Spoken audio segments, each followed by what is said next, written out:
આંધ્રપ્રદેશના નાંદિયાલ જિલ્લામાં એક હૃદયદ્રાવક માર્ગ અકસ્માતની ઘટના સામે આવી છે. નાંદિયાલ અલ્લાગડા રોડ પર મુસાફરો ભરેલી એક ખાનગી બસ અને કન્ટેનર વચ્ચે જોરદાર ટક્કર થઈ હતી. આ ટક્કર એટલી ભયાનક હતી કે જોતજોતામાં બંને વાહનોમાં ભીષણ આગ ફાટી નીકળી.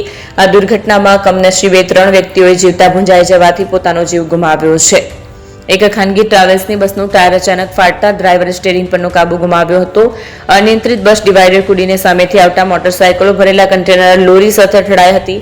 ટક્કર થતાની સાથે જ બંને વાહનોમાં આગના ગોટા ઉડ્યા હતા. સ્થાનિક લોકોને બસના ક્લીનરની સતર્કતાથી બારીઓના કાચ તોડીને અંદર ફસાયેલા મુસાફરોને સમયસર બહાર કાઢવામાં આવ્યા હતા. આ ભીષણ અકસ્માતમાં બસ ડ્રાઈવર, ટ્રક ડ્રાઈવર અને ક્લીનર એમ કુલ 3 લોકો આગની લપેટમાં આવી જવાથી મોત પામ્યા છે. બસમાં કુલ 36 મુસાફરો સવાર હતા, જેમાંથી 4 મુસાફરોને ગંભીર ઇજાઓ પહોંચતા નાંદિયાલ જિલ્લા સરકારી હોસ્પિટલ સારવાર માટે ખસેડવામાં આવ્યા છે.